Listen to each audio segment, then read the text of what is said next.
levantava às 6 horas da manhã para fazer um tipo de atividade. E eu parei de fazer essa atividade. E de manhã Deus me despertou no horário que eu sempre despertava. E eu fiquei assim. E foi como se Deus bradasse no meu coração: minha filha, você se levanta para fazer outra coisa, mas você não tem se levantado para ter tempo comigo, para estar comigo. E o Senhor tem me levado justamente para ler esse livro de manhã. E assim, Malaquias, irmãos, ele foi um profeta que foi levantado para falar ao povo de Deus sobre a honra a Deus. O texto-chave desse livro é aquele do dízimo das ofertas, onde as pessoas sempre leem mais essa questão dos dízimos e das ofertas, na maioria das igrejas. Mas esse livro ele vai além disso. Ele fala sobre honrar a Deus. E antes de eu entrar naquilo que eu gostaria de falar, eu queria que vocês entendessem o contexto de como esse livro ele foi escrito, porque isso é importante para que a gente entenda qual era a mensagem que Malaquias queria passar para o povo de Deus. E esse livro ele foi escrito, Márcia falou aqui sobre o povo ter ido cativo. A Síria levou, a Pérsia levou, a Babilônia levou, o povo de Deus cativo, porque Nabucodonosor dominava todo esse povo. E quando o povo de Deus ele foi cativo, Deus disse que aquele povo ia passar 70 anos em um cativeiro, para eles aprenderem a honrar a Deus. Esse povo ele foi levado para esse cativeiro por causa dos seus pecados. Eles desonravam a Deus, faziam muitas coisas que eram desonrosas diante de Deus, e Deus deixou que eles sofressem a consequência do pecado dele. E aí ele foi levado em cativeiro. E depois que Deus cumpriu esses 70 anos, porque pode ter certeza que Deus, ele, como o Márcio bem colocou aqui, ele determina, e aquilo que Deus determina realmente acontece na nossa vida. E se cumpriu no povo aquele período, e o povo retornou à sua terra, porque eles foram levados para outras terras. E aí ele retornou à sua terra. E quando eles retornaram ali, o templo, quando eles foram embora, foi totalmente destruído. O templo, todas as coisas que eram no templo foram levadas embora. Tudo foi destruído naquela cidade. E aí Deus levanta Neemias, Esdras, vários profetas para falar com aquele povo, trazer eles de volta à sua terra, reestabelecer o reino de Deus ali naquele lugar. O templo foi levantado, e depois de mais de 50 anos, preste atenção, viu?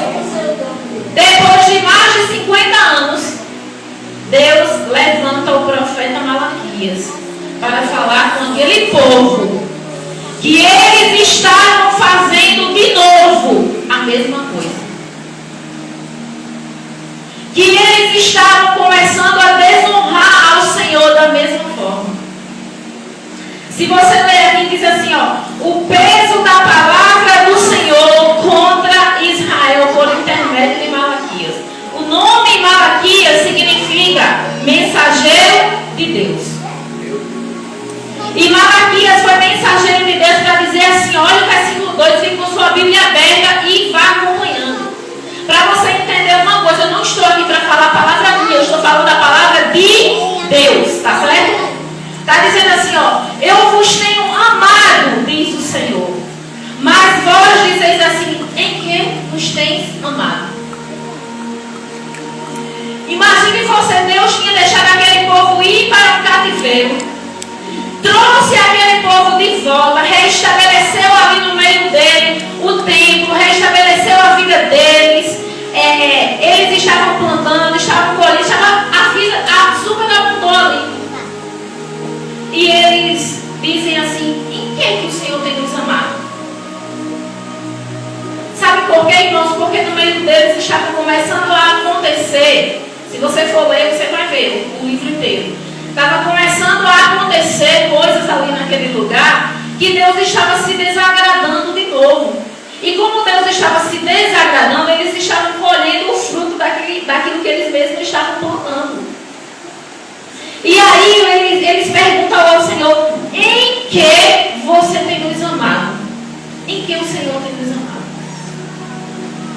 Aí Deus diz assim: não era Esaú irmão de Jacó? Todavia eu amei a Jacó. O que ele quis dizer com isso, irmãos? Preste atenção. Quando Esaú foi nascer e Jacó, eles eram gêmeos. Quem conhece a história sabe disso. Esaú e Jacó, eles eram gêmeos.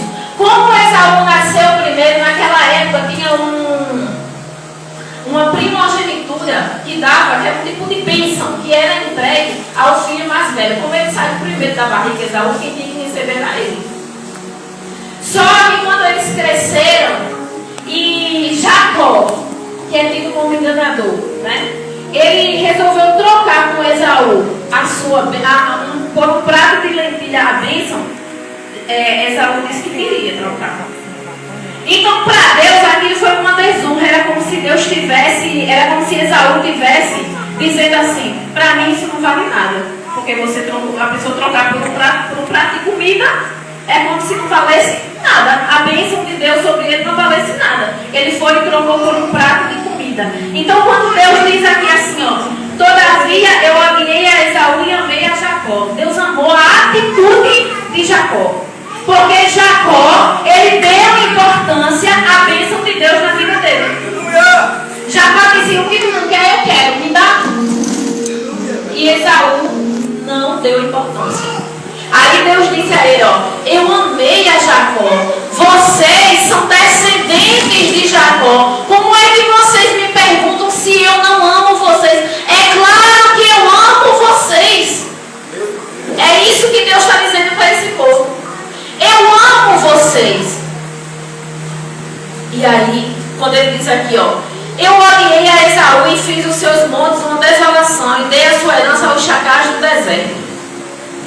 Se você ler lá o livro de Abadias, na Bíblia, você vai ver que Deus, ele destruiu o povo de Edom. Quando fala aqui em Edom, está se referindo aos descendentes de Esaú. E Deus, ele desolou da terra, acabou com a nação que era de Esaú naquele lugar. Ele disse assim, ó: eu dei a herança aos chacais do deserto, ainda que Edom diga: empobrecidos estamos. Se eles reedificarem tudo de novo, eu vou destruir tudo de novo, porque eu amo a Jacó. Aí vem dizendo assim, ó, no versículo 5: os vossos olhos verão e dirão: o Senhor seja engrandecido além dos termos de Israel. O que Deus estava querendo dizer para aquele povo era assim, irmãos, ó: eu já fiz tudo por vocês, desde Jacó. Eu amo vocês desde aquele tempo, mas é vocês quem têm se afastado de mim. É vocês que colocam entre mim e vocês o que não deveria existir. E por causa disso eu fico distante de vocês. Então eles vão lá e colhem aquilo que eles têm plantado. E aí Deus pergunta assim: o filho honra o pai e o servo o seu senhor. Eu sou o pai, onde está a minha honra? Irmão, isso é muito forte. Qualquer pai que o filho lhe peça, enquanto ele insistir lá com o pai vai e faz alguma coisa por ele. O filho sempre tem o prazer de honrar o seu pai. Esse povo aqui se dizia filho de Deus, mas não o honrava como filho. Se eu sou o Senhor de vocês, onde está o meu temor? Onde é que está o meu temor se eu sou o Senhor de vocês?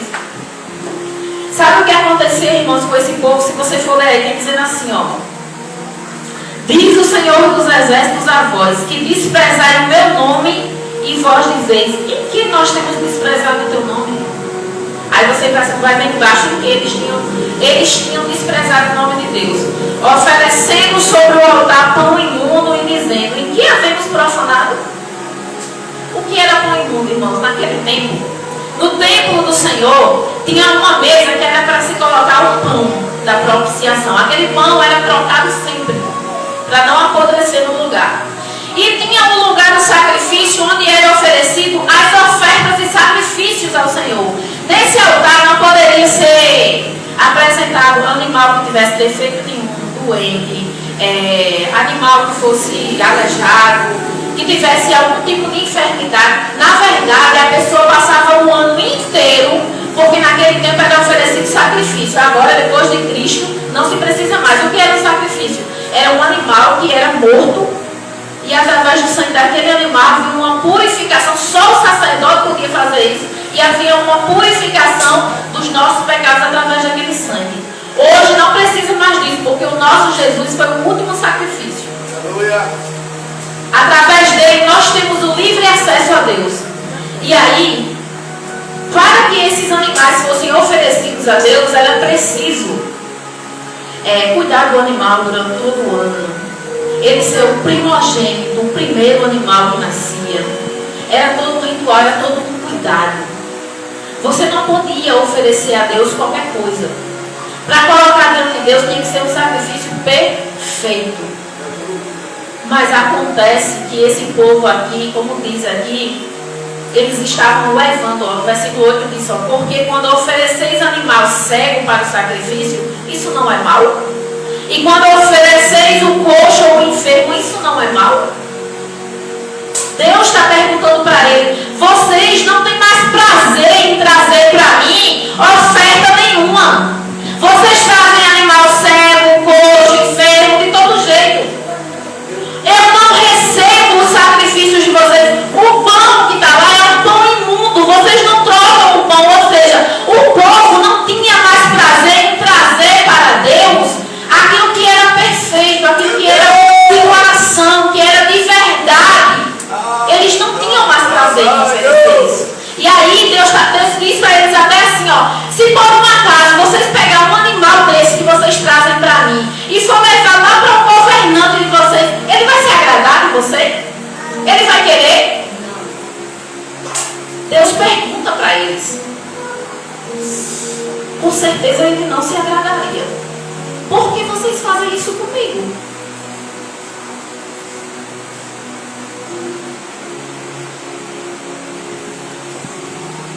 Irmãos, a oferta, entenda uma coisa. Quando eu falo de oferta, eu não estou falando somente de dinheiro, não. Eu estou falando de oferta a tudo, porque o apóstolo Paulo, um texto que o pastor até leu essa semana, diz assim, ó, rogo-vos, irmãos, pela compaixão de Deus, que apresentai diante de Deus o vosso corpo como um sacrifício vivo. Aleluia! Como uma oferta viva. Então entenda, quando eu estou falando aqui de oferta, eu não estou falando de oferta material não, sabe por quê? Porque aquele povo até levava oferta diante de Deus. Eles traziam os animais que eles deviam trazer, eles traziam o pão que eles deviam trazer. Só que Deus, ele não aceitava, sabe por quê? Porque aquilo que eu oferto a Deus mostra o que tem no meu coração. A oferta tem o poder de mostrar o coração do ofertante. E a oferta que eu estou dizendo para você não é oferta somente financeira, não. É em tudo aquilo que você oferece a Deus, até o seu culto aqui nessa noite.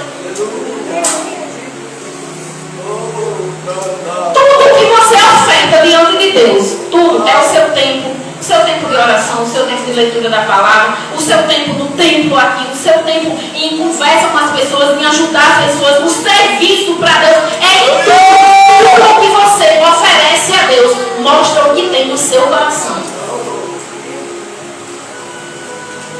E Deus não estava se agradando daquele povo, porque eles não ofereciam a Deus o melhor, não.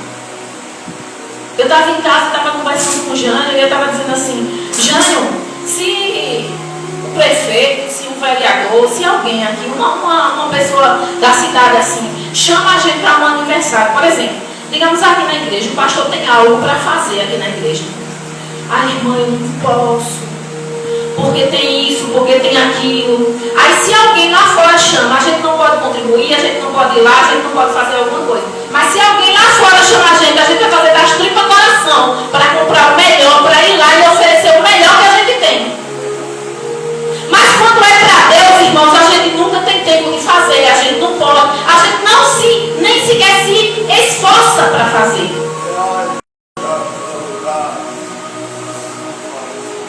E isso mostra somente o que tem no nosso coração. E Deus diz assim, ó, pois, eu suplico, pedi a Deus que Ele seja misericordioso conosco. Isto veio das vossas mãos. Aceitará Ele a vossa pessoa? Irmãos, se Deus não aceita a oferta, Ele não está aceitando a pessoa. Se Ele não aceita a pessoa, Ele também não aceita a oferta.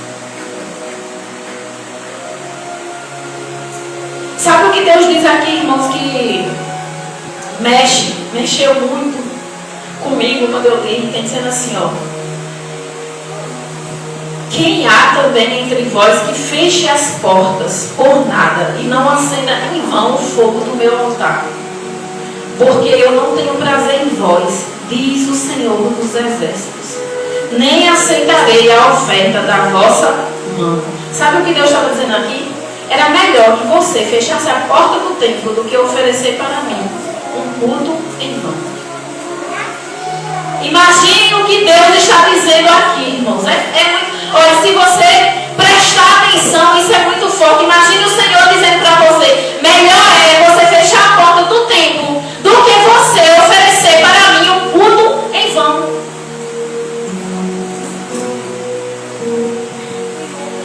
Aí está dizendo assim, ó: mas desde o nascimento do sol até o poente, é grande entre os gentios o meu nome.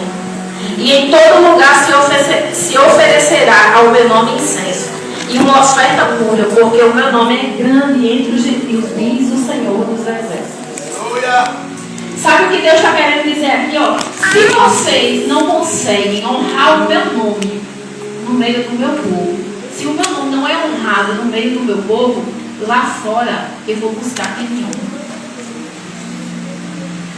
Se no meio do meu povo eu não consigo achar quem me honre de verdade, eu vou lá fora buscar quem me honra. Porque lá fora, os gentios são as pessoas lá de fora. Eram as pessoas que não eram do povo de Israel. Ou seja, as pessoas hoje, para nós que não são crentes, eu vou lá fora buscar quem me honra. Deus está dizendo isso. Se no meio de vocês eu não encontro honra, eu vou buscar em outro lugar, vou buscar lá fora. Porque tem lá fora quem me honra e entregue a mim uma oferta pura. Porque o meu nome é grande entre os gentios. Ou seja, as pessoas de fora estavam honrando a Deus muito mais do que quem estava dentro. Porque esse texto aqui, irmãos, não é para quem estava fora da igreja, não. É para quem está dentro da igreja. E eu sei que é uma palavra muito pesada. Mas foi isso que Deus falou para mim. Eu vou dizer para você: eu chorei tanto quando eu li essa palavra em casa sozinha. Sabe por quê, irmãos? Porque essa palavra também foi para mim. Em alguma coisa, eu devo estar também desonrando o Senhor. Em alguma coisa. Porque às vezes, irmãos, nós fazemos as coisas desonrando a Deus e nem percebemos que estamos desonrando a Deus. Às vezes nós estamos tão acostumados a sentar nas cadeiras, a levantar as mãos. Aí eu vim aqui na frente falar que eu já respiro um hábito na vida da gente, irmãos. Estava virando um hábito na vida daquele povo. Eles traziam as ofertas, ofereciam diante de Deus. Preste atenção, tinha culto, tinha povo, tinha sacerdote, só não tinha Deus no meio. Meu Deus! E o que a gente mais deseja, irmãos, em estar aqui é em sentir a presença do nosso Deus. Aleluia! O que a gente mais sabe por que você está aqui? Porque você quer sentir a presença de Deus.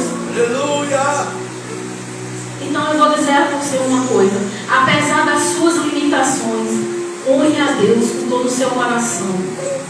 Traga diante dele ofertas agradáveis. Procure, faça igual Davi, fez aquela oração. Porque olha só, o rei Davi, ele disse: Senhor, veja se há em mim, Senhor, algum caminho mau. Ele disse: Senhor, veja se há em mim algum caminho mau. E é como se ele estivesse dizendo: em mim direi de andar pelo teu caminho perfeito.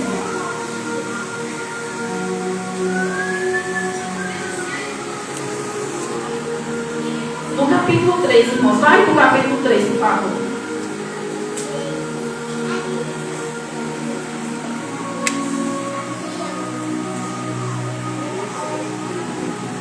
No capítulo 3, no versículo 7, dizendo assim, ó: Desde os dias de vossos pais vos desviaste dos meus estatutos e não os guardaste.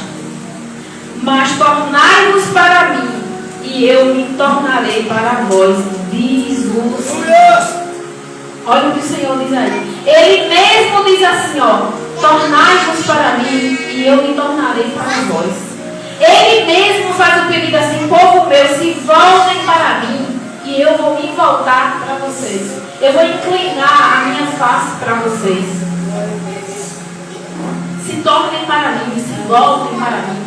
Me busquem de fato e de verdade, em espírito e em verdade. É como tem lá em Tiago 4,8. Chegai-vos a mim, eu me chegarei a vós. Aleluia! Se voltem para mim, eu vou me voltar para vocês. Tragam diante de mim ofertas agradáveis. Eu quero perguntar para você nessa noite, irmão, qual é a oferta que você tem colocado diante de Deus? Qual é a oferta que você tem colocado diante de Deus? Qual é o sacrifício que você tem feito diante de Deus? Porque, irmãos, nós somos valiosos para o Senhor. Ele diz no mesmo capítulo 3, no 16, ele diz assim, ó: então aqueles que temeram ao Senhor falaram frequentemente um ao outro, e o Senhor atentou e o ouviu, e um memorial foi escrito diante dele, para os que temeram ao Senhor e para os que se lembraram do seu nome. E eles serão meus, diz o Senhor dos Exércitos. Naquele dia serão para mim joias. Poupá-lo-eis como um homem poupa a seu filho, que o serve. Você é uma joia tão preciosa diante de Deus, irmãos, que eu vou dizer uma coisa para você nessa noite.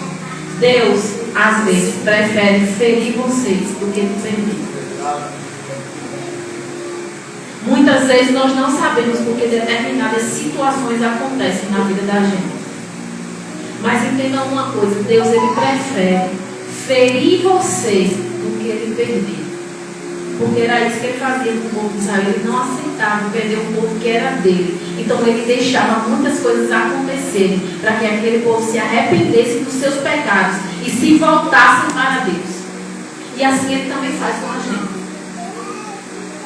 Existem problemas, irmãos, na vida da gente que é por provação. Existem problemas na vida da gente que é por causa de pecado. Porque esse povo aqui, ele estava acontecendo tudo isso no meio deles, por causa dos seus pecados.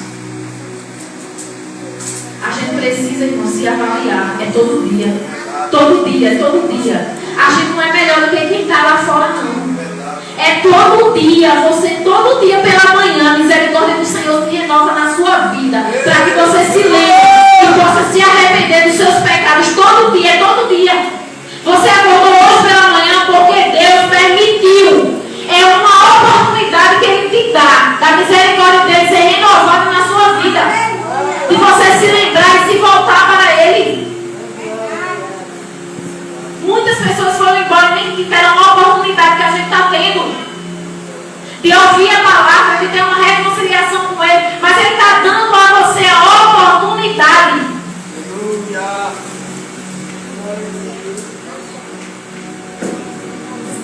O profeta, irmãos, Malaquias, nos dias de hoje, ele não teria muito ibope, não, porque a palavra dele é dura, é de correção para o povo. Então, os profetas dos dias de hoje são aqueles que falam: que Deus vai fazer isso, que Deus faz, né? Porque Ele é bom com a gente, Ele é misericordioso, Ele é um Deus amoroso, Ele é um Pai que cuida da gente. Tem muita coisa que Ele faz mesmo. Mas entenda que a palavra de Deus, ela também serve para nos corrigir. E estar diante de Deus de todo jeito, Ele não aceita. Você precisa ser uma oferta de sacrifício diante de Deus. Quando o apóstolo Paulo diz: rogo-vos, pois, irmãos, que apresentei o vosso corpo como um sacrifício vivo. O que é um sacrifício vivo, irmão? É todo dia você matar a sua carne e deixar Deus viver através de você. Todo dia nós precisamos matar a nossa carne, irmãos. E a gente serve a Deus matando a nossa carne.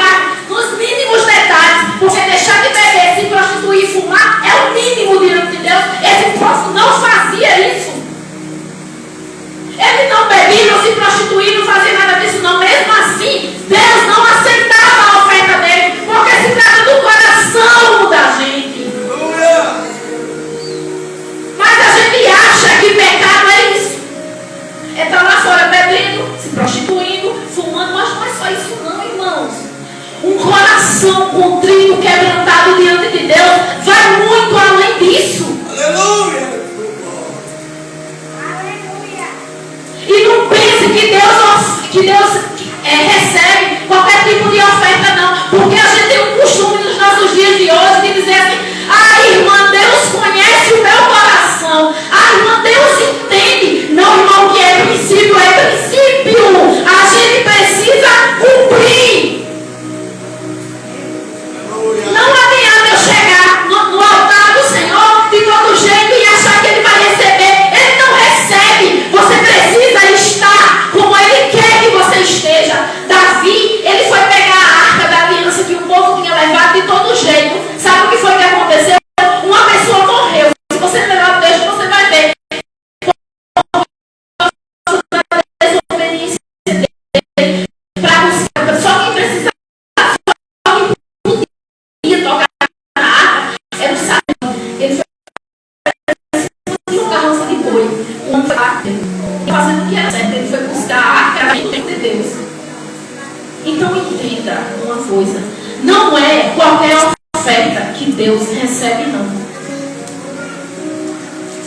Nós precisamos, irmãos, a cada dia mais buscar honrar o Deus que recebe.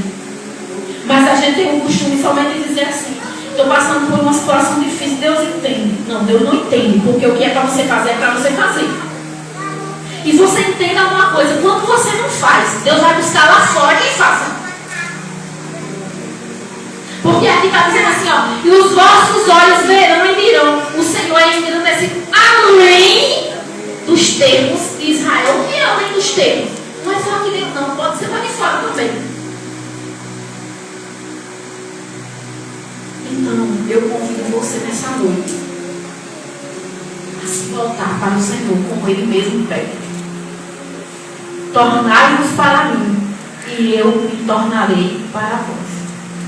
Ofereça diante do Senhor uma oferta de sacrifício vivo, não apenas por oferecer. Ofereça o melhor do seu tempo. Ofereça o melhor daquilo que você tem. Eu vou dizer uma coisa que eu ouvi, não foi aqui. Eu ouvi lá no Rio de Janeiro, numa outra igreja. E eu compartilhei isso em uma igreja. E um pastor até nem gostou. Eu nem disse ao pastor, não sei se ele vai gostar, mas eu vou dizer. A gente estava lá na igreja e o pastor disse assim, falando sobre a oferta: entenda que isso é apenas uma ilustração. Eu não estou dizendo que é isso que você faz, não, tá certo?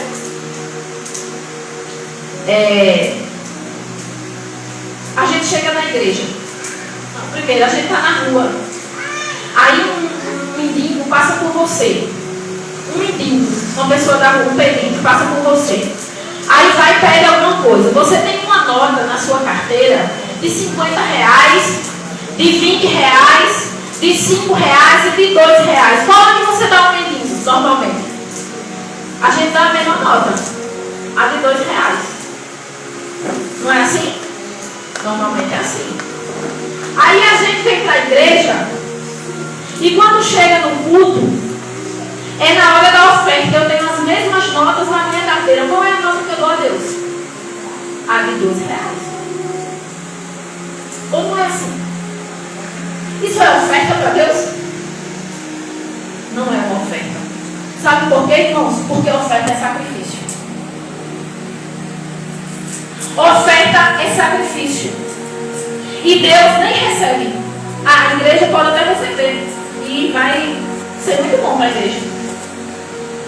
Mas Deus não recebe. Sabe por quê? Porque o Deus quer que você prepare a sua oferta antes de você sair de casa. Tem que sair do seu coração. Você tem que trazer para Deus aquilo que é um sacrifício para você. Você precisa ofertar a Deus o seu melhor. E não R$2, porque é o menor que você tem. A gente compara a Deus como se ele fosse um mendigo lá da rua que pediu. E ele não é. Ele é o nosso Deus. Ele é o nosso Senhor. E isso é apenas uma ilustração. Eu não estou falando que você dá ou não dá na igreja, não. Você deu o que você quiser dar. Agora eu estou dizendo assim, que nós temos que aprender a honrar ao Senhor. Porque se Ele é o que